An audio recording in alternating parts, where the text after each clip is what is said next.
ham hocks, yum, yes, yes. NPC is pleased. Sorry, didn't see you guys there. Someone has to keep the lights on in this place. Today, we're talking about the fascinating world of NPC streaming.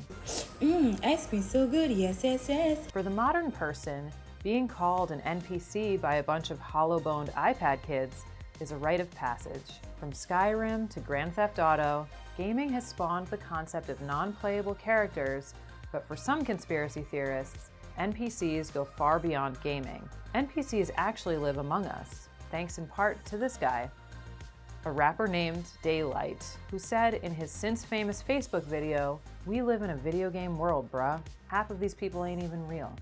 Glitch. NPC glitch. You just have to accept it's over. It may sound made up, that half of the people on Earth are made up, scripted characters with a few program zingers, but then again, who are all these people streaming on TikTok pretending that they're computer generated?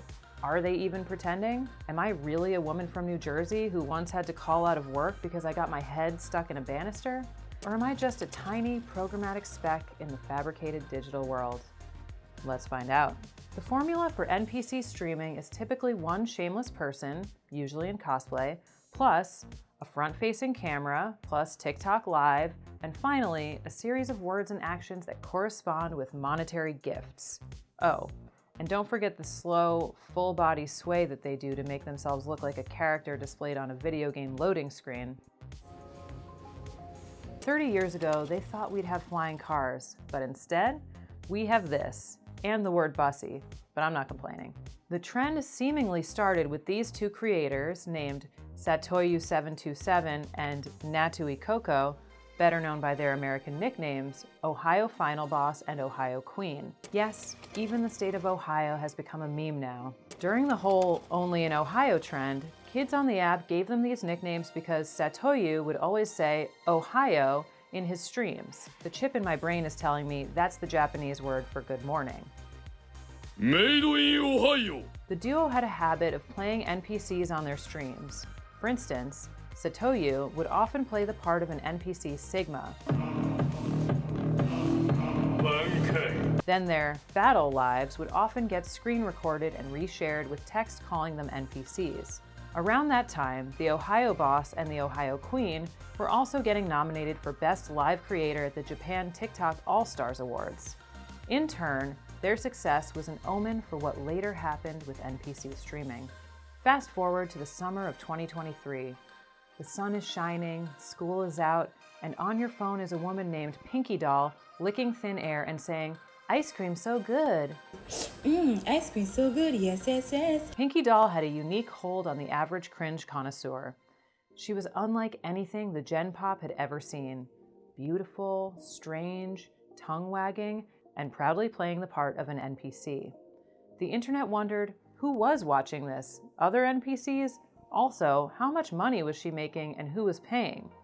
With a little bit of math, the internet discovered it was no small fee. Pinky Doll's method was a surefire side hustle that quickly became her main hustle. That's so strange. But she is really hot, and that helps. More bizarre NPC live streamers surfaced on the app, including a woman named Cherry Crush TV. Crunchy corn, yum! But she wasn't exactly a copycat. She'd been doing the NPC thing as long as Pinky Doll, and her content was equally uncanny, cementing her place in NPC TikTok's Mount Rushmore.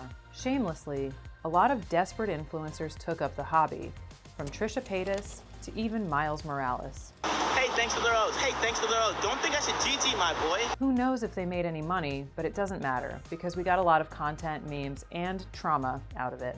In the later stages of the trend, the NPC characters and their acts became increasingly strange. Like my personal favorite, the sick Victorian child NPC. I'm scared to go to sleep. Although probably the most striking and well-rounded example is the beloved I Need More Bullets guy. He plays the part of a soldier in need of more ammunition, but the undertones of his rapid-fire assault are more provocative than most scenes on a battlefield. As random users discovered him in the depths of their For You pages, they became enthralled and pointed to him as either an example of the NPC genre's decline, or maybe its peak. depending on how freaky you are.